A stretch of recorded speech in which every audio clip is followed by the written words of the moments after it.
Reciban mis saludos más cordiales, comunidad CCM y parte del gremio médico que nos acompaña hoy nuevamente en este espacio titulado ENARM con CCM, tu podcast en donde ayudamos a prepararte de la mejor forma posible para el examen nacional de aspirantes a residencias médicas. Recuerda que episodio tras episodio valoramos los temas más preguntados en el examen nacional, tips de estudio, herramientas y estrategias que te van a ayudar a garantizar en la próxima edición del ENARM el resultado que estás esperando. Así que yo les pregunto, ¿estamos listos para el reto de hoy? Pues sin más preámbulo, vamos a comenzar. Comenzaremos con el resumen de cirugía general.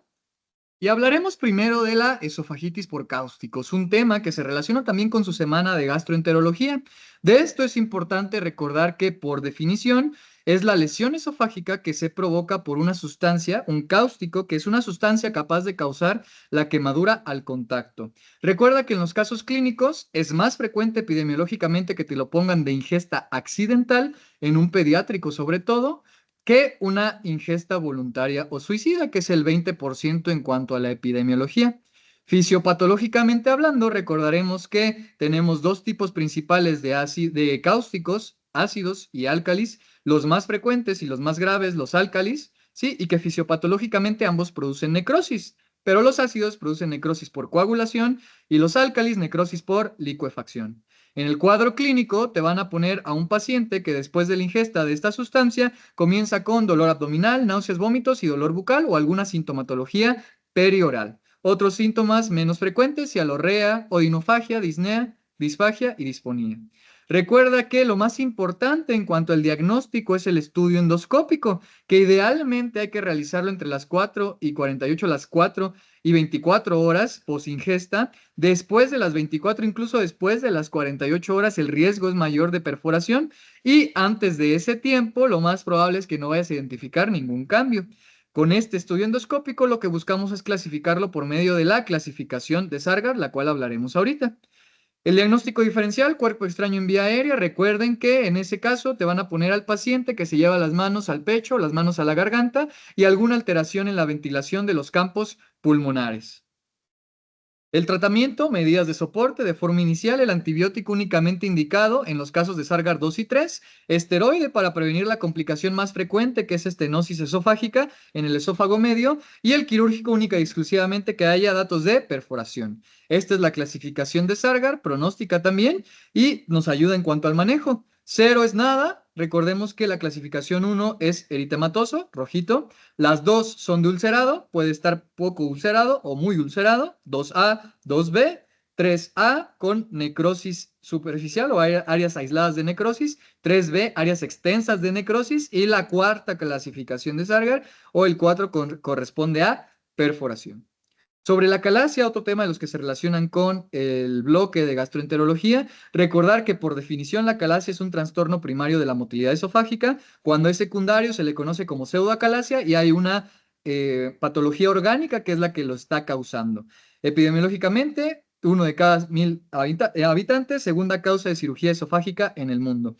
En la fisiopatología, recordar que el hallazgo manométrico más importante es la ausencia de relajación del esfínter esofágico inferior, junto con ausencia de peristalsis. También nos podemos encontrar el hallazgo histopatológico de destrucción de los cuerpos neuronales y el cuadro clínico es disfagia progresiva a sólidos y líquidos, regurgitación blanda porque no se digiere el alimento y pérdida ponderal porque no hay aporte calórico dado que nada está pasando después del esófago. El diagnóstico, la escalera diagnóstica sigue un orden establecido, el esofagograma en primera elección donde encontraremos el hallazgo clásico de punta de lápiz, cola de ratón, ¿no? Después el estudio endoscópico en caso de que no sea concluyente el esofagograma varitado, el endoscópico sobre todo para descartar patología orgánica, ¿no? O complicaciones, y el estudio manométrico que es el GOLD, en donde encontraremos el hallazgo manométrico del cual hablábamos. Y también importante recordar que hay tres clasificaciones de acuerdo a la manometría, conforme a Chicago, 1, 2 y 3.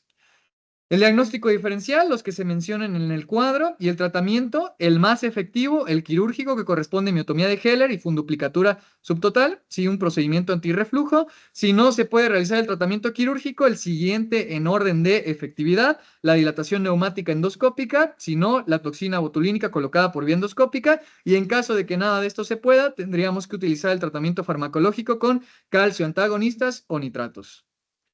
De la enfermedad ácido péptica, sobre todo la complicada, que es la que se relaciona con cirugía general, únicamente recordar las dos presentaciones más frecuentes de la úlcera gástrica o duodenal, su localización, gástrica, zona antropilórica, úlcera duodenal, bulbo duodenal o en la primera porción del duodeno. El factor de riesgo más importante de la úlcera gástrica, AINES, en la duodenal, la infección por H. pylori, aunque ambos son factores de riesgo, entre ellos, sí, pero ese es el más importante en cada una de las entidades. Clínicamente, en la úlcera gástrica, dolor urente, epigástrico asociado a los alimentos o denominado hambre dolorosa. Postprandial, al ingerir el alimento, llega al estómago, lo desciende, causa dolor. En la úlcera duodenal, por otra parte, la epigastralgia despierta al paciente en la noche porque ocurre el dolor después de los alimentos 1 a 3 horas debido al vaciamiento gástrico. Entonces lo conocemos normalmente como duodenoche. Mejora con los alimentos y antiácidos. El diagnóstico de elección para ambos, la endoscopía, sobre todo en pacientes mayores de 55 años. La guía dice que en menos de 55 años puede realizar una serie esófago-gastroduodenal, pero siempre y cuando no haya datos de alarma y que sea un paciente joven. La realidad es que solo es un tratamiento, una medida alternativa para el diagnóstico y sobre todo en úlcera duodenal, aunque también en úlcera gástrica, siempre hay que investigar H. pylori. Y en la úlcera gástrica, siempre que se identifique, tomar biopsia por el riesgo de malignidad. Y el tratamiento también encaminado a la erradicación de H. pylori, uno de los factores más importantes, el uso de IVP de 8 a 12 semanas y siempre que se identifique H. pylori, erradicarlo, ¿no? Con cualquiera de los esquemas y ya revisamos en qué casos utilizar OCA, omeprazol, claritromicina, amoxicilina, OLA, o omeprazol, levofloxacino, amoxicilina o terapia cuádruple en donde asociamos subsalicilato de bismuto, incluso en algunas ocasiones metronidazol. Cuando hablamos de úlcera complicada es porque el defecto atraviesa la submucosa o la muscular, sí, pudiendo provocar hemorragia, perforación, penetración y o obstrucción. Cuando es no complicada, normalmente el defecto histopatológicamente solo llega a la muscular de la mucosa. Epidemiológicamente, el 10 al 20% de la enfermedad acidopéptica, la hemorragia es la más frecuente y esto está relacionado con un desequilibrio entre factores protectores y los factores que dañan la mucosa gástrica. Ya revisamos el cuadro clínico, cuidado con la presentación complicada, hematemesis en el caso de sangrado, melena también, o datos de irritación peritoneal, sobre todo si te quieren preguntar por la presentación de perforación. El diagnóstico, idealmente endoscópico, porque dependiendo de la clasificación de la úlcera, de la enfermedad, podemos darle tratamiento endoscópico o decidir que el manejo tiene que ser ambulatorio, quirúrgico en caso de otras complicaciones como perforación.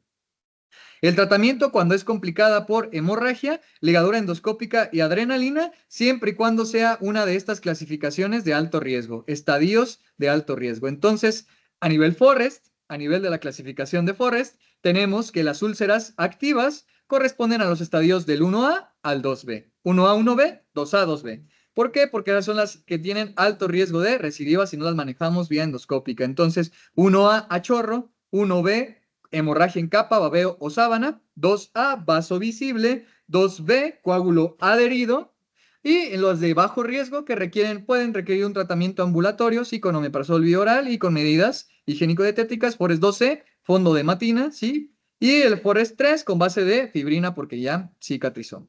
De la infección del sitio quirúrgico, recuerden que lo más importante que hay que tener presente son los tipos de herida y en qué casos utilizar profilaxis antibiótica. Tipos de herida: limpia, limpia contaminada, contaminada y sucia. Limpia, herida quirúrgica que no involucra mucosas, no infectada. El riesgo es de 1%. Limpia contaminada, herida quirúrgica que sí involucra mucosas, urinaria, digestiva, boca y nariz. Son heridas quirúrgicas que tienen toda la técnica aséptica. Muy bien, entonces, contaminada, 1, heridas traumáticas por accidentes, trauma, balas, mordeduras, picaduras, o una herida quirúrgica que perdió la técnica estéril, como lo veíamos en clase, ¿no? Una perforación que se derrama el contenido gastrointestinal, ¿no? Pero hay contenido inflamatorio no purulento ni tejido desvitalizado, porque siempre que haya tejido desvitalizado, presencia clínica de infección, en ese caso tendríamos que pensar en herida sucia.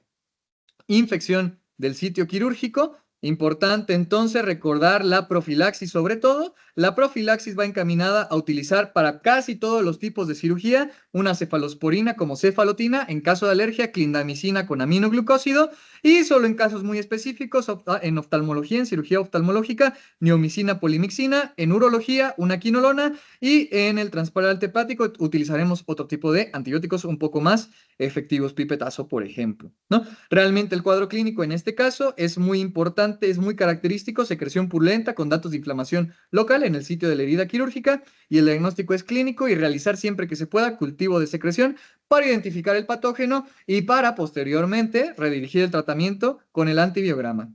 De la apendicitis aguda, una de las patologías quirúrgicas más frecuentes y más preguntadas, siempre recuerden que es la inflamación del apéndice secal o vermiforme, secundaria a la obstrucción con aumento consecuente de la presión intraluminal, por cualquier tipo de razón. El hallazgo fisiopatológico es la obstrucción intraluminal, que puede ser de forma más frecuente hiperplasia linfoide, porque en el pediátrico, que es la población en donde más frecuentemente se presenta, es hiperplasia linfoide, aunque en el adulto suele ser por coprolito, pero también podría ser cualquier otro tipo de etiología que cause obstrucción intraluminal, incluso neoplasias. Muy bien, entonces, cuadro clínico característico, lo revisaremos ahorita con la escala: dolor abdominal agudo, tipo cólico, región periumbilical, incrementa rápido de intensidad al toser o caminar, y recuerda que siempre se presenta primero el dolor y posteriormente náuseas y vómito. Muy bien, ese dolor puede migrar en menos de 24 horas a cuadrante inferior derecho y se puede asociar o no a fiebre dependiendo de cómo esté el estado del paciente.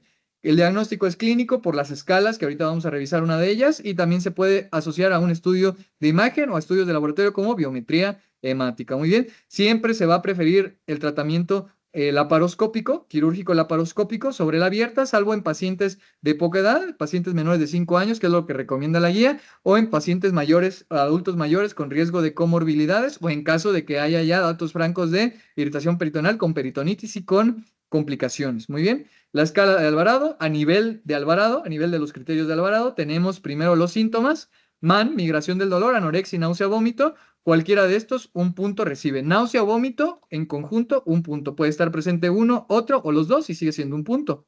Signos: rebote positivo, elevación de la temperatura, es decir, fiebre, y dolor en fosa ilíaca derecha, que es uno de los dos datos que nos dan 2 puntos, junto con el siguiente, la leucocitosis, ¿sí? Otro que nos da 2 puntos, y finalmente el último valor a considerar: shift o desviación a la izquierda. Neutrofilia con bandemia. De 0 a 4 puntos, no compatible. De 5 a 6 puntos puede ser sugestivo. Si no te dieron la BH, solicita la BH. Si te dieron la BH, solicita un estudio de imagen. A partir de 7 puntos ya puedes considerar la alternativa quirúrgica como resolución. Y estos son los hallazgos más importantes por ultrasonido: diámetro transverso mayor a 6 milímetros, forma de salchicha, no compresible, hipervascularización, el apendicolito, signo de McBurney ecográfico, por mencionar solamente algunos. En cuanto a las hernias, de las más frecuentes, no recordar que es un defecto en la continuidad de la pared abdomino-inguinal, hablando específicamente de la región inguinal o de las hernias inguinales, con la consecuente salida del contenido intraabdominal a través del mismo. Los factores de riesgo más importantes: aumento de la presión intraabdominal, puede ser hereditario, un factor hereditario, y en el embarazo recuerda que la más frecuente es la hernia umbilical, mientras que en el adulto convencional, las hernias inguinales. En cuanto a la fisiopatología, va a estar relacionado también con el aumento de la presión intraabdominal, debilitamiento de las paredes, incluso puede haber algún factor ahí genético dependiendo de el tipo de hernia. Muy bien, entonces en el cuadro clínico siempre te van a poner el abultamiento, una protrusión, un crecimiento, dependiendo de la región donde esté afectada: inguinal, femoral, umbilical, etcétera. Puede ser dolorosa o no, reductible o no. Recuerda que puede ser una hernia irreductible, es decir, que ya no la puedes reducir manualmente; incoercible, que al momento de reducirla, luego quitas la presión manual e inmediatamente volverá a aparecer la hernia. Eso es un incoercible. También hablábamos de la presentación encarcelada, ¿sí? Cuando ya es irreductible, pero aparte es dolorosa, aunque aún está blanda, pero es dolorosa, de leve a moderado. Y será estrangulada cuando ya haya compromiso vascular. Muy bien.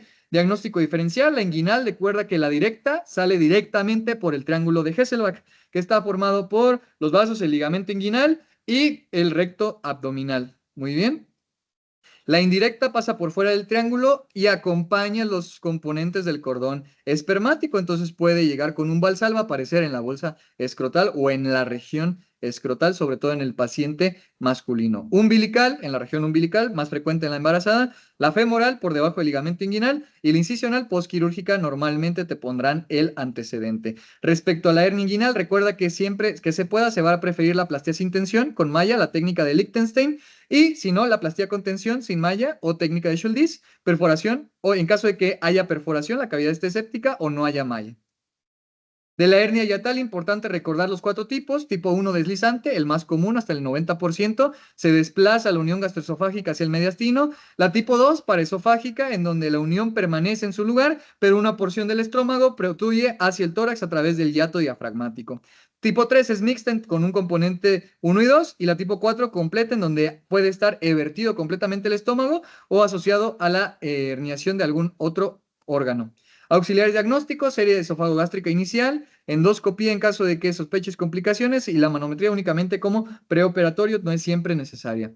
En el tipo 1, primero medidas generales. Recuerda que clínicamente va a estar más asociado a síntomas de enfermedad por reflujo gastroesofágico, a diferencia de las paraesofágicas que están o manifiestan una sintomatología más mecánica. Farmacológico, IBP, porque la manifestación principal está relacionada con enfermedad por reflujo, y el quirúrgico, que va a ser el definitivo, sí, en caso de que todo lo demás haya fallado, funduplicatura de tipo Nissen, pacientes con síntomas graves, refractarios al tratamiento médico o que presenten complicaciones. En el 2 o 4, que ya tengan un componente paraesofágico que estén complicadas. Si son asintomáticas, manejo conservador. Si son sintomáticas, son indicación quirúrgica por riesgo de estrangulación. Muy bien. El abordaje se prefiere el laparoscópico que el abierto. Si el defecto es más de 5 centímetros, usar malla. Hay también en las hernias umbilicales, si el defecto es más de 3 centímetros, hay que usar la malla. Si no es más de 3 centímetros, puedes utilizar la técnica de Mayo cuando puedas resolverla. Recuerda que las hernias umbilicales se resolverán quirúrgicamente en los pacientes que tienen más de 2 años de edad y no se les ha resuelto el problema, o que tienen un defecto mayor de 1.5 centímetros. De abdomen agudo, recuerda que lo más importante es relacionarlo con cualquiera de las etiologías: traumática, HPAF, o no traumática. Fisiopatológicamente está relacionado con un dolor visceral, distensión o contracción muscular, dolor también somático, sobre todo por irritación química o incluso pudiendo haber infección del peritoneo. Entonces, el cuadro clínico es un dolor abdominal importante de instauración reciente, menos de 48 horas, con repercusión en el estado general, y puede haber datos de irritación peritoneal como rigidez, hipersensibilidad, resistencia involuntaria, por mencionar solamente algunos. De imagen van a ir encaminados completamente a la etiología que esté sospechando, y la laparoscopía diagnóstica, ante la duda, única y exclusivamente, también muy encaminada hacia la etiología. Puedes darle manejo conservador si hay estabilidad hemodinámica, ausencia de peritonismo, siempre y cuando hayas descartado una etiología que sea completamente quirúrgica, como las que revisamos en la semana de cirugía general. Y la resolución quirúrgica por laparotomía o laparoscopía, individualizándolo dependiendo de cuál sea la presentación. De la peritonitis, recuerda que hablamos de peritonitis primaria cuando es infección espontánea sin evidencia de perforación intestinal, más común en pacientes con ascitis secundaria a cirrosis o asociada a diálisis peritoneal. De ahí el patógeno más frecuente es Escherichia coli, aunque en diálisis peritoneal recuerda que el patógeno más frecuente es S. epidermidis. En la secundaria es secundaria a perforación e inflamación de vísceras abdominales. Muy bien, apendicitis, úlcera péptica perforada, diverticulitis, etc. Se caracteriza entonces por la contaminación del peritoneo y va a tener presencia de bacterias mixtas. Y la peritonitis terciaria, infección recurrente o persistente después del tratamiento adecuado por peritonitis secundaria. Y esto es lo que comentábamos, nada más aquí rescatando sobre todo el diagnóstico en cuanto al líquido peritoneal. En la peritonitis bacteriana espontánea, más de 250 polimorfo por milímetro cúbico, ¿verdad? De líquido, en líquido acítico. Cuando es asociada a diálisis peritoneal, más de 100 leucos con más de 50 polimorfo nucleares. Y esto es lo más importante relacionado con la peritonitis asociada a diálisis peritoneal, que esta, a diferencia de cualquier otra, es más asociada a gram positivos, sobre todo con la técnica de diálisis de sustitución de la función renal, ¿verdad? En donde la etiología inicial será la S. epidermidis, Staph epidermidis es lo más frecuente. Y ya vimos cómo se puede realizar el diagnóstico. Aquí, en cuanto a cirugía, importante solo recordar el retiro del catéter, cuándo hay que quitarlo, si es infección recidivante, si es refractaria a tratamiento, infección fúngica o bicobacterias, y múltiples microorganismos entéricos. En cuanto a sepsis abdominal, recuerda los conceptos actuales: sepsis, disfunción orgánica secundaria, una respuesta desregulada del huésped a la infección, cuando hablaremos de disfunción orgánica con un SOFA de 2 o más, y choque séptico por sí mismo es grave, la sepsis también por sí mismo es grave. En choque estaremos hablando cuando hay hipotensión persistente y no logramos una presión arterial media más allá de 65 milímetros de mercurio, o la presencia de un lactato persistente elevado, lo que habla de hipoperfusión. Identificarlo tempranamente es importante con estos datos: fiebre o hipotermia, taquicardia, taquipnea, hipotensión refractaria o alteración en el estado mental. También puedes hacerlo con Quick SOFA, 2 puntos o más, sepsis probable, con frecuencia respiratoria elevada, presión arterial sistólica disminuida y alteración en el estado mental. Siempre relacionarlo con alguna de las patologías que pueden específicamente a nivel abdominal causarlo: peritonitis, perforación de víscera hueca, patología abdominal complicada como apendicitis, diverticulitis, etcétera, isquemia intestinal, infecciones hepatobiliares, abscesos, traumas o incluso neoplasias. Lo más importante aquí será el tratamiento con reperfusión hídrica, antibiótico terapia, vasopresores en caso de ser necesarios, esteroides en caso de ser refractarios, hemoderivados en caso de haber alguna deficiencia a nivel de los componentes sanguíneos y oxígeno suplementario si es que el paciente está desaturando. De la oclusión intestinal, importante definirla: interrupción del tránsito intestinal, lo que impide expulsar gases y heces por el recto. Es más, la causa más frecuente en México son las adherencias. El antecedente de una cirugía en el caso clínico es lo que te puede dar la clave sí o sí. Y es lo más frecuente en primer mundo, neoplasias, de acuerdo a ediciones pasadas del examen nacional. En cuanto a la fisiopatología, de lo más frecuente las adherencias, bandas fibrosas entre órganos o tejidos que normalmente están separados en la cavidad abdominal. Esto secundario a una intervención quirúrgica de forma más importante o más frecuente, aunque también puede ser derivado de algún proceso inflamatorio muy importante, sobre todo diverticulitis o apendicitis complicada también podría llegar a provocarlo. El diagnóstico clínico por imagen que podemos identificar: dilatación de asas, imagen en pila de monedas, collar de perlas, ¿no? Lo que habíamos visto, múltiples niveles hidroaéreos en la radiografía. Aquí la radiografía sí nos es un poquito más útil, recordando que lo vas a sospechar con un cuadro clínico caracterizado por dolor primero abdominal, náusea o vómito, porque la transmisión es visceral, ¿no? Bilioso fecaloide, ruidos de lucha o metálicos sobre todo en la presentación inicial, porque intenta el intestino poder eliminar esa zona de obstrucción. Luego el intestino deja de actuar por su hiperactividad que le antecede y entonces disminuye su actividad, disminución, ausencia de ruidos y de gases y de evacuaciones. Diagnósticos diferenciales, varios. Recordar también que tenemos diferentes presentaciones de oclusión intestinal que veremos en las siguientes diapositivas. Nada más recordando que el tratamiento hasta el 90% responde al manejo conservador con reanimación hídrica, con sonda nasogástrica, muy bien, y ya solamente en casos muy específicos, pues quirúrgico. Por la altura de la obstrucción, podemos decir que es alto si es más cercano al ligamento de Treis, bajo si es más cercano al recto, ¿verdad? El grado de oclusión puede ser parcial y entonces todavía podemos identificar en la ámpula rectal cierto contenido fecal. Cuando es completo, hay ausencia completa de gas intestinal, sobre todo al final o en etapas avanzadas, ¿verdad?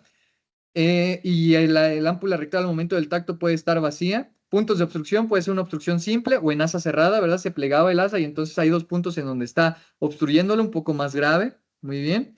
Puede ser por mecanismos intrínsecos, intraluminales o intramurales en la pared del intestino, o también pueden ser extrínsecos, que es lo más frecuente. También puede ser funcional, como el caso de la parálisis intestinal de la actividad motora después de una operación o por algún desequilibrio hidroelectrolítico.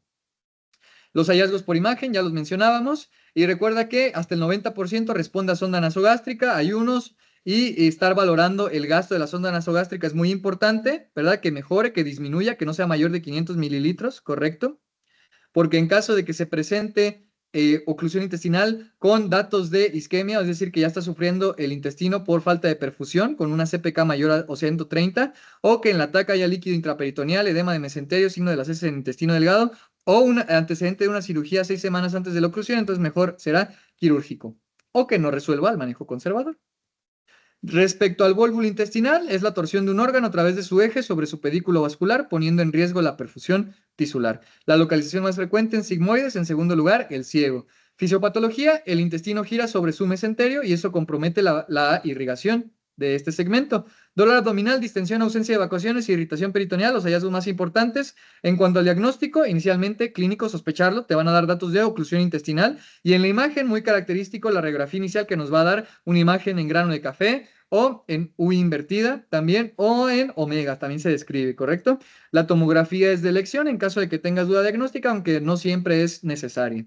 Cualquier etiología que cause oclusión intestinal es el diagnóstico diferencial. Recuerda que en el manejo, inicialmente, si es de sigmoides, puedes intentar la descompresión con colonoscopía, siempre y cuando haya estabilidad hemodinámica. Si es en ciego, normalmente termina en cirugía. Los factores de riesgo más asociados a sigmoides y cecal: sigmoides masculino, más de 60 años, estreñimiento crónico, por mencionar algunos; En el caso del SECAL, femenino, cirugías abdominales previas, inactividad prolongada. Lo que mencionábamos de los hallazgos por imagen y ya decíamos el algoritmo diagnóstico, ¿no? Si hay sospecha de isquemia, perforación o vólvulo del ciego, cirugía inmediatamente. Si no, si es de sigmoides, entonces puedes intentar la reducción por colonoscopía. Si el tratamiento no es satisfactorio, cirugía de urgencia. Y ahí dependerá de si hay presencia o no de gangrena y el riesgo alto de morbimortalidad o no lo hay.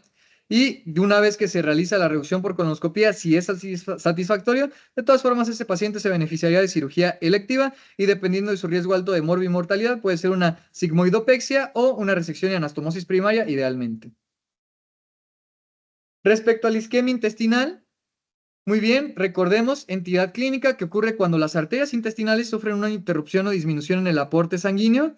Epidemiológicamente te lo van a poner en hombres mayores de 60 años con algún estado protrombótico, posquirúrgico, alteraciones hematológicas o inflamatorias. Y era lo que comentábamos anteriormente en oclusión intestinal, ¿no? Cuando es isquemia intestinal y cuando hay ciertas manifestaciones muy específicas, ¿verdad? Entonces, aquí a esto me refería específicamente fisiopatológicamente. La presentación aguda la presentación aguda suele ser casi siempre por émbolos. De hecho, cuando es de etiología embólica, únicamente tiene una presentación aguda. Todas las demás pueden tener una presentación aguda o crónica, pero lo más frecuente es que sea aguda y que sea por émbolos. En la isquemia mesentérica crónica, sobre todo asociado a estadios de aterosclerosis, alguna dislipidemia, tabaquismo o alguna enfermedad cardiovascular, hipertensión, por ejemplo. Colitis isquémica, la guía dice que es la más frecuente, aunque es la menos preguntada en simuladores y en el examen nacional, sobre todo relacionada a situaciones de bajo gasto, como el caso clínico que veíamos en clase, ¿no? En donde tenía el paciente hipertensión secundaria a estenosis de las arterias renales y había un soplo sistólico y eso le condicionó bajo gasto al paciente. Cuadro clínico, si es agudo, dolor muy intenso con abdomen desfasado, es decir, el abdomen parece signológico, pero el dolor es muy, muy intenso en el paciente. En la presentación crónica es como si fuera una angina, ¿verdad? Como una angina en el paciente, pero no a nivel del corazón, a nivel cardíaco, sino a nivel intestinal. Y el paciente suele tener miedo a comer porque es cuando aumenta el aporte sanguíneo al intestino y es cuando se presenta la irrigación inadecuada. Colitis isquémica realmente son pocos datos específicos. De elección, la angiotomografía contrastada, pero el gol estándar es la angiografía convencional porque es diagnóstico terapéutica de acuerdo a la guía de práctica clínica. Tratamiento, vasodilatadores, papaverina, sobre todo para la embólica o para las situaciones de bajo gasto, ¿no? Trombolíticos, menos recomendados, sí, anticoagulación ya posterior a la resolución del evento, siempre y cuando haya estado algún estado protrombótico asociado. Y puede haber diferentes alternativas quirúrgicas, ¿no? Entonces, recuerda las formas de isquemia intestinal, mesentérica aguda, crónica y colitis isquémica. De esto hablamos en clase. Te lo dejo de todas formas aquí en el repaso para que lo pauses y puedas revisar cada una de ellas. Hablamos de los estudios ideales y el tratamiento quirúrgico. Si es por embolia, es agudo. Y si no hay datos de peritonitis, puede ser con papaverina, considerar o no usar trombolíticos y ya posteriormente la anticoagulación. Pero si hay datos de peritonitis, quirúrgico, embolectomía y resección del tejido necrótico. Trombosis arterial sin peritonitis, angioplastía percutánea y después anticoagulación. Si hay datos de peritonitis, revascularización, trombectomía y resección del tejido necrótico. En casos especiales, sobre todo en la no oclusiva, se beneficia de los vasodilatadores como papaverina por el bajo gasto. En la trombosis venosa mesentérica, a esta se beneficia sobre todo de utilizar heparina, ¿no? Por la fisiopatología. Y en la isquemia mesentérica crónica, bueno, revascularización o angioplastía, dependiendo de las características del paciente.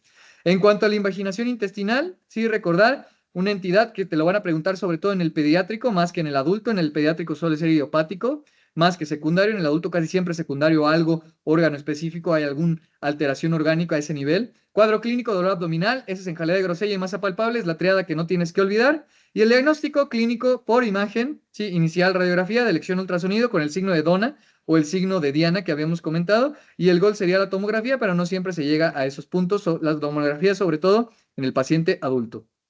Tratamiento puede ser conservador, sobre todo en el pediátrico puedes iniciar con reducción con enema de aire o contraste hidrosoluble, o si no, quirúrgico, reducción manual por laparotomía, y en el adulto casi siempre es quirúrgico, la resolución. En cuanto a la enfermedad diverticular, hemos hablado extensamente sobre ella, la presencia de divertículos en un segmento del colon, que es un pequeño saco formado por mucosa y submucosa, no es un pseudodivertículo. Epidemiológicamente hablando, te lo van a poner en el caso clínico con un paciente de edad avanzada, bajo consumo de fibra, obesidad, sedentarismo y si viene consangrado, a lo mejor asociado al consumo de ciertos fármacos.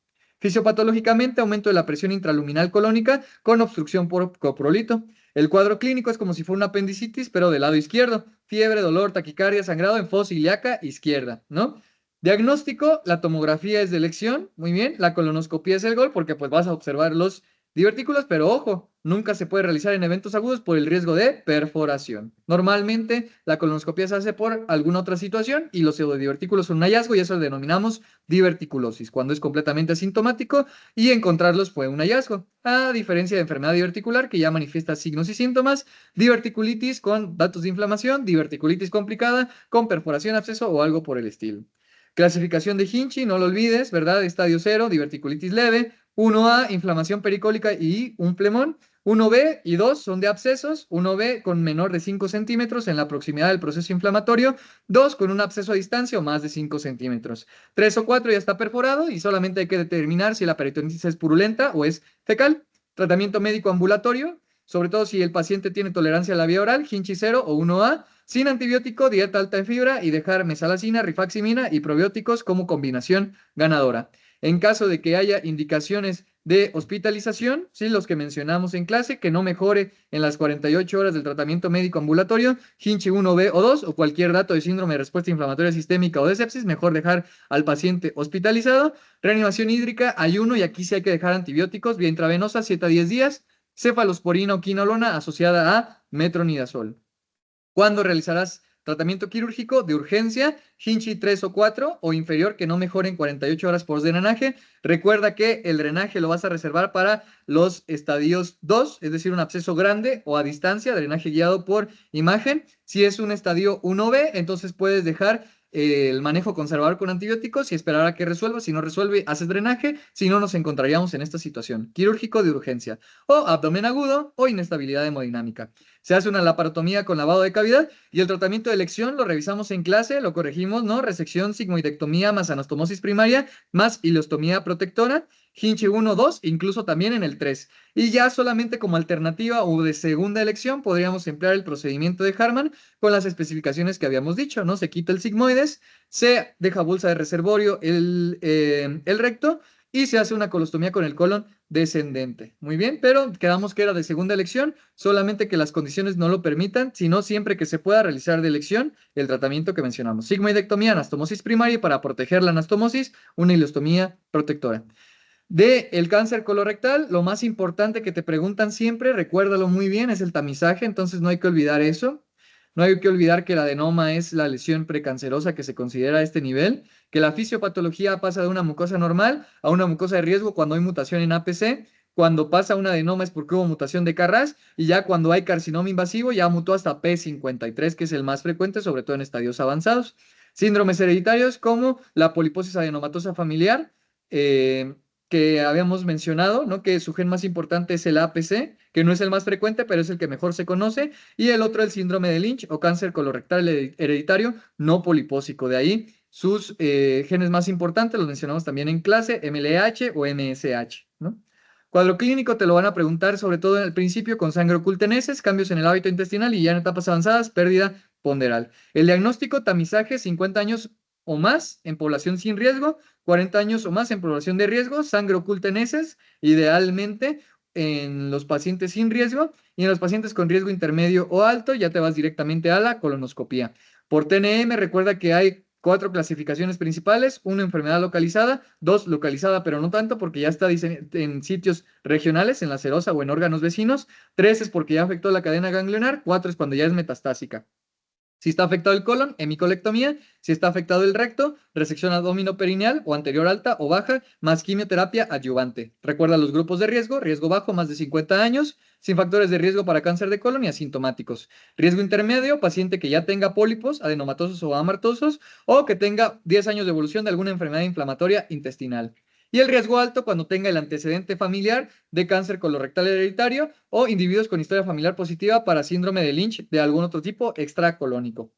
Tratamiento, ya dijimos, no metastásico, quirúrgico con las variaciones que tenemos. Si es metastásico, quimioterapia, pero con baja probabilidad de cura. Intervalos sugeridos en la guía de práctica clínica: riesgo bajo, sangre oculta en heces anual a partir de los 50 años y colonoscopía cada 10 años. En ese caso, individuos con riesgo intermedio, la recomendación es realizar la colonoscopía para la detección de lesiones premalignas asociadas y efectuar cada 5 años. Y en el riesgo alto, de 1 a 2 años, colonoscopía directamente. Riesgo intermedio y riesgo alto se van directamente a segundo nivel. De la patología coloproctológica, recuerda, el quiste pilonidal te lo van a poner en la región sacrococcígea o surconatal con secreción que puede o no doler, puede o no haber edema, puede o no estar colonizado. Inicialmente el diagnóstico con ultrasonido, bueno, clínico esencialmente, pero ante la duda, ultrasonido, si no resonancia magnética, si es muy profundo, compromiso de estructuras profundas. Tratamiento: exéresis, legrado y cierre primario siempre que se pueda. Del absceso, recuerda que junto con la fisura son los que duelen, los que van a exhibir dolor en los casos clínicos. El absceso, recuerda que es una colección de pus en los espacios perianales, donde decíamos que lo más frecuente es que sea en el espacio perianal. Segundo lugar, isquiorectal. De etiología criptogranular principalmente, y en este caso el estudio que más nos ayuda es el ultrasonido. Cuando te encuentres un absceso, solamente hay que dejar drenaje, antibióticos únicamente en caso de inmunocompromiso o en menores de 2 años. Si no tratamos adecuadamente el absceso, nos podemos encontrar con una fístula, que es la salida de secreción en glúteo o pliegues interglúteos antecedente de un absceso. Siempre te lo van a poner en el caso clínico. Muy bien, entonces salida de pus a través de un orificio, muy probablemente no duele, salvo que obliteres el orificio externo. Recuerda que una fístula es una comunicación aberrante que no debería de existir, en este caso entre una glándula en la zona rectal, en el lumen rectal o anal, y el exterior, la piel, ¿no? Inicial, clínicamente también, sobre todo, ultrasonido endonal. O si no, la fistulografía, que pocas veces se hace, resonancia magnética, otra de las alternativas, y lo más frecuente es que se haga fistulotomía o fistulectomía, y en caso de que sea una fístula complicada, como las que veíamos que involucraban el esfínter, ambos esfínteres, en porcentaje de 30-50% o más, se puede utilizar otro tipo de alternativas, como la colocación de un cetón, material protésico. Y la fisura anal, que es la que de las cuatro, la que va a doler más, dolor intenso que disminuye y se reinicia con la defecación, la más dolorosa, miedo a defecar, recuerda eso. Y en cuanto al tratamiento, inicialmente le vas a dar manejo conservador. No mejora, entonces puedes utilizar fármacos como diltiazem, cotoxina botulínica, y si no mejora, entonces esfinterotomía lateral, porque aquí está asociado mucho la hipertonía del esfínter, entonces hay que liberarlo. De la enfermedad hemorroidal, nada más recordar principalmente los grados, ¿verdad? Cuando mencionábamos que el 4 ya no está protruido y ya no se reduce, el 3 solamente reduce manualmente, el 2 protruye pero reduce espontáneamente, y el 1 no hay protrusión. Muy bien, y las alternativas que teníamos en cuanto al tratamiento, ¿no? Lo que mencionábamos, que primero te ibas escalonado con el manejo conservador y medidas higiénico-dietéticas en el episodio agudo flavonoides, también sediluvios, recuérdalo, ¿no? Después, en caso de falla, sobre todo en las estrategias 1, en las hemorroides 1 y 2, a veces en las 3, ten cuidado con eso, hay que revisar bien qué nos dice el caso clínico. Puedes utilizar alternativas como la ligadura de bandas elásticas, pero normalmente también la guía te recomienda que en la 3 puedes considerar o eso, ir escalando el tratamiento, o dirigirte directamente a el procedimiento quirúrgico, porque ya te lastiman bastante esas hemorroides en el paciente. La técnica quirúrgica para 3 o 4, 3 que no resolvieron al manejo conservador y que no se puede realizar la ligadura de banda elástica, y 4 sí, pues sí, 100% quirúrgico, hemorroidectomía con técnica cerrada de Ferguson. De la patología de la vía biliar, muy bien, ya lo habíamos mencionado, colelitiasis única y exclusivamente la presencia de litos en la vesícula, normalmente es un hallazgo en el estudio de imagen. Colecistitis aguda, presencia de litos y datos de respuesta inflamatoria en el ultrasonido, con los datos por imagen que mencionamos durante las clases, ¿verdad? La litiásica es la más frecuente. Ten cuidado con las complicaciones que se pueden presentar, como la pancreatitis, ¿verdad? O el síndrome de Mirici, el hilo biliar, por mencionar solamente algunas.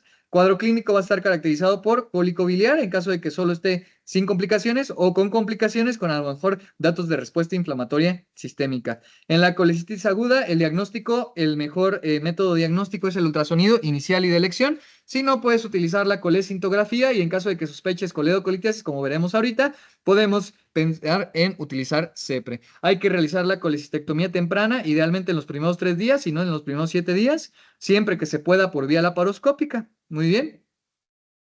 Ahorita vamos a revisar los datos por imagen. Nada más vamos a mencionar el resto. Bueno, mencionando los datos por imagen, los signos que te puede dar en ultrasonido: engrosamiento con la pared engrosada mayor a 5 milímetros, líquido perivesicular, signo de Murphy ultrasonográfico positivo, alargamiento de la vesícula, lito encarcelado, imagen en doble riel, sombra acústica o ecos intramurales. De la colicitis crónica litiásica, recuerda sobre todo que es un diagnóstico histopatológico postquirúrgico porque hay que identificar las capas histológicas y ver que esas estructuras denominadas senos de Rokitansky-Ashkov estén hasta la muscular con infiltrado inflamatorio crónico. De la coledocolitiasis, recuerda que es la obstrucción de la vía biliar por un lito que normalmente se produjo en la vesícula. Clínicamente te lo van a manifestar con ictericia. Coluria, acolia, cólico biliar son otras de las alteraciones que puedes encontrar. En los laboratorios, bilirrubina directa más de 4, fosfatasa alcalina y GGT también pueden estar elevados. En cuanto a los estudios de imagen, inicial ultrasonido con un colédoco dilatado de más de 6 milímetros, de elección con la angioresonancia y el Gold CEPRE porque es diagnóstico terapéutico. Recuerda que aquí, si está obstruido, hay que desobstruirlo. Entonces, CEPRE, siempre que se pueda, es el Gold estándar y quitar la vesícula siempre que se pueda, lo más pronto posible, para que no se estén formando más piedras. Si falla el tratamiento, exploración de la vía biliar. Los hallazgos, no hay que hacer caso aquí a la imagen que está traspolada. Dilatación de la vía biliar, más de 6 milímetros, imagen hiperecogénica en la vía biliar, sombra posterior en la vía biliar principal, sombra acústica, o líneas hiperecogénicas o bordes laterales poco visibles. De la colangitis, ya habíamos dicho que cuando una coledocolitiasis, esa obstrucción permanece, la éstasis del contenido de la vesícula biliar, ahí proliferan bacterias y se infecta. De esas las más importantes, E. coli y Klebsiella. Clínicamente, triada de Charcot, fiebre, dolor e ictericia, pentada de Reynolds, choque, alteración en el estado mental, laboratorios, leucocitosis, PCR elevada, cultivos, importante recordarlo, ¿sí? Y el diagnóstico, como es secundario a una coledocolitiasis, va a ser muy similar, ultrasonido, colangioresonancia y CEPRE. El objetivo del tratamiento, acuérdate que es quirúrgico, es descomprimir la vesícula, pero dar tratamiento antibiótico. Grado 1, de los grados de severidad que hablábamos, ¿no? Ampicilva, metronidazol o algún carbapenémico, y en el grado 2 o 3, pipetazo, metronidazol, carbapenémico, o incluso asociarlos con una quinolona en caso de que sea necesario. Hay que ser un poco más agresivos. El drenaje siempre que se pueda con CEPRE, si no con alguna otra alternativa. De la pancreatitis, recuerda que es la inflamación aguda del páncreas que puede causar complicaciones locales y sistémicas, incluso falla orgánica. Uno, biliar, lo más frecuente, alcohólica en segundo lugar, y constituyen el 90% de las etiologías. Fisiopatológicamente hablando, hay una activación enzimática con autodigestión e inflamación en el tejido. Recuerda que el cuadro clínico, un dolor abdominal transfictivo, agudo en epigastrio, sí, con respuesta adrenérgica, con mal estado general. Recuerda los signos clínicos de Turner, umbilical, Gray-Turner, dos flancos, y Fox a nivel inguinal. Diagnóstico clínico, bioquímico o por imagen. Con 2 de 3 es suficiente. Por imagen, recuerda que primero realizas el ultrasonido para descartar la patología biliar y la tomografía sobre todo para valorar pronóstico y severidad, ¿verdad? Pero las imágenes normalmente por tomografía llegan hasta las 72 horas habitualmente. Ciertas clasificaciones son importantes recordarlas en cuanto a severidad Atlanta y Baltasar por imagen, recordar sus puntajes. Recuerda que en Baltasar con un puntaje de 6 o más ya es una pancreatitis severa. Más de 6, 7 o 10 es pancreatitis severa. Muy bien. Bioquímico que lipasa y amilasa estén 3 veces por arriba de su valor normal alto, lipasa la más específica. Tratamiento, reanimación hídrica, analgesia, nutrición con las características que mencionábamos, ¿verdad? Y es quirúrgico cuando hay una necrosis infectada pancreática. Entonces, muy importante siempre hacer un drenaje para tener cultivos, para corroborarlo, pero en ese caso sería quirúrgico con necrosectomía y las técnicas que veíamos en clase. Hallazgos por imagen que podemos encontrarnos en páncreas. La clasificación de Atlanta, mencionamos leve, moderadamente severa o severa, leve sin falla orgánica, sin complicaciones, moderadamente severa con falla transitoria, con complicaciones solo locales, y en la severa cuando haya complicaciones locales y sistémicas y falla orgánica persistente. ¿Cómo podemos clasificar la falla orgánica? Las complicaciones locales, ¿cuáles son las que requieren tratamiento? ¿Sí? Recuerda que las colecciones líquidas no hay que hacerles nada, suelen resolver sin intervención. Pseudoquiste, si es menos de 4 centímetros, conservador. Si da dolor, infección, efecto, masa y o ruptura, entonces hay que tratarlo, o mayor diámetro. Colecciones necróticas, conservador, o drenaje percutáneo en caso de que haya síntomas obstructivos o de infección asociados, ¿sí? Muy similar a lo que mencionábamos con la necrosis amurallada. Sí que puede ser conservador, pero muchas veces en esta situación específicamente sí se puede llegar a infectar o a generar obstrucción, entonces hay que darle tratamiento. Y la clasificación de Baltasar, donde ya mencionábamos lo que valoramos, A, B, C, D y E, B de Big, C de crasa pancreática estriada, D de una colección y E de 2 colecciones o más. Muy bien, y el porcentaje de necrosis, a partir de eso se obtiene un puntaje, 7 o más, entonces es severa. Y de Ransom nada más recuerda, aunque ya es una clasificación un poco más viejita, que se valora al inicio y a las 48 horas, y los valores que tienes que evaluar. BISAP igualmente, los valores que tiene que agregar y lo que mencionaba la guía de práctica clínica en cuanto al manejo. Cirugía mínimamente invasiva en pacientes con necrosis pancreática infectada, porque primero hay que hacerlo por drenaje percutáneo o vía endoscópica y obtener una muestra. Si es positivo el cultivo, entonces pues tendría que realizarse un drenaje quirúrgico y dejar tubos de drenaje o abierto con una bolsa de Bogotá. Siempre en estos pacientes recordar que hay que hacer una colecistectomía temprana, sobre todo cuando la pancreatitis es de origen biliar. Y en caso de que se acompañe una coledocolitiasis, hay que darle el abordaje con CEPRE lo más pronto posible porque esa es la causa. Del absceso hepático, necrosis enzimática de los hepatocitos y microabscesos que confluyen en una cavidad única contenida en pasta de anchoas, etiología entamedia histolítica, lo más importante, 8.4% de las amibiasis extraintestinales, viaja a través de la circulación portal desde el intestino, llega y provoca necrosis de los hepatocitos. Siempre sospéchalo en fiebre alta recurrente, hepatomegalia dolorosa y viaja a zonas endémicas. Tienes que hacer un estudio de imagen. Iniciar la radiografía no te aporta prácticamente ningún dato. Ultrasonido es lo de elección, ¿sí? En donde vas a ver una imagen anecoica y alternativo TAC o gamagrama. Recuerda que con el gamagrama de Galio, el absceso hepático amibiano es frío, el absceso piógeno es caliente. El tratamiento metronidazol y punción reservado para estas indicaciones, persistencia de síntomas, absceso de más de 5 centímetros, ruptura inminente, lóbulo hepático izquierdo con localización, embarazo, metronidazol contraindicado, complicaciones pleuropulmonar y 72 horas sin mejoría, indicaciones para el drenaje de esos pacientes. Trombosis venosa profunda es la formación de una masa normal intravascular a partir de los componentes sanguíneos en el sistema venoso profundo. De los factores de riesgo más importantes, mujer, edad avanzada, cirugía mayor, antecedente heredofamiliar, alteración en el estado de coagulación. La triada de Virchow es lo más importante en cuanto a su fisiopatología, hipercoagulabilidad, éstasis sanguínea, lesión endotelial, cuadro clínico, edema, dolor, inflamación local, signo de Homans, diagnóstico, 1 clínico, 2 ultrasonido Doppler, 3 dímero D, 4 flebografías son las alternativas que tenemos. Recuerda en qué casos hacer ultrasonido Doppler, en qué casos dímero D. Dímero D sobre todo en casos de riesgo bajo y entonces ya solamente que salga anormal puedes realizar el ultrasonido para ir en búsqueda de dónde está localizado el defecto o en riesgo intermedio alto puedes ir directamente a hacer el ultrasonido Doppler. La flebografía es el gol, aunque no se realiza de forma rutinaria. Tratamiento con anticoagulación, de preferencia anticoagulantes orales de acción directa, ¿no? O también tenemos otras alternativas, por ejemplo, en la mujer embarazada, heparina de bajo peso molecular, heparina no fraccionada en casos de insuficiencia renal, antagonistas de la vitamina K. Algunas estrategias más invasivas, filtro de vena cava inferior, trombolisis, mencionábamos en qué casos hacerlo. Y esto era lo que comentábamos, ¿no? Cuando se presenta sin cáncer, preferimos de acción directa, ¿sí? Anticoagulantes orales de acción directa, como el dabigatran, rivaroxaban y apixaban. Y si no se pueden dar estos, antagonistas de vitamina K. Y en caso de que esté con cáncer, heparina de bajo peso molecular, o si no, las indicaciones para la heparina no fraccionada, al igual que los antagonistas de vitamina K con sus restricciones. La duración del tratamiento, 4 o 6 meses si fue provocado, 4 o 6 semanas, perdón, provocado por cirugía, 3 meses por factor de riesgo reversible, 6 a 12 meses en eventos no provocados o idiopáticos, extendida o indefinida en caso de cáncer. 3 etapas, aguda e inicial, largo plazo o extendido, el tratamiento dependiendo de cuál haya sido el factor precipitante. Filtro de vena cava, ¿cuándo utilizarlo? Cuando está contraindicado la anticoagulación, sin respuesta al tratamiento o TEP de repetición. Fibrinólisis, 2 primeras semanas tras el episodio, trombosis venosa profunda agudas proximales, paciente joven y para prevenir el síndrome postrombótico. Y ya casi para concluir, la insuficiencia venosa crónica, que es una condición patológica crónica, a diferencia de la otra que era aguda. Recuerda de la otra importante estadificarlo por la escala de Wells, ¿sí? Y el puntaje intermedio 1, 2, ¿verdad? 0, riesgo bajo y 3 o más, riesgo alto, no lo olvides el puntaje y si puedes los valores, aunque no es tan necesario como el puntaje. Insuficiencia venosa crónica, retomando, ese fue solamente una pausa respecto a trombosis venosa profunda, hacia insuficiencia venosa crónica, condición patológica que se caracteriza por la incapacidad funcional adecuada del retorno sanguíneo debido a una normalidad vascular en la pared venosa. Lo que sucede es una incompetencia de las válvulas venosas debido a múltiples factores que pueden influir. Los factores de riesgo, edad avanzada, bipedestación, obesidad, sedentarismo, embarazo, entre otros.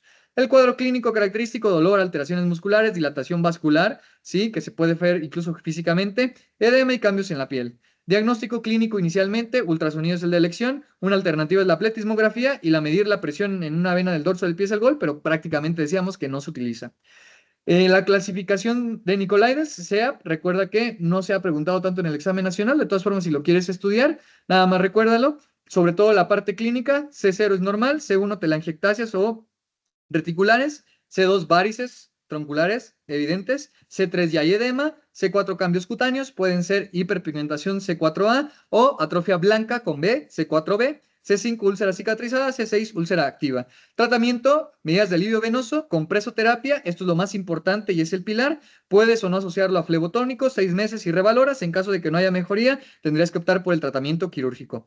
No olvides en qué casos, si te ponen nada más que cuál es cuál es la compresión que se le tiene que dar con las medias, 22 a 29 milímetros, pero si te especifican las características clínicas del paciente, recuerda, C2 varices tronculares, 18 a 21 milímetros de mercurio, C3 edema, 22 a 29, y cuando haya cambios de coloración o cuando haya úlceras, una mayor compresión. La técnica quirúrgica de elección es la fleboextracción parcial o completa de la vena safena, safenectomía, como habíamos comentado en clase, asociada a ligadura de las venas perforantes. Puedes utilizar escleroterapia cuando sean menores de 5, es decir, cuando son varices muy pequeñas, telangiectasias, varicosidades aisladas, por mencionar solamente algunas de las indicaciones óptimas más frecuentes.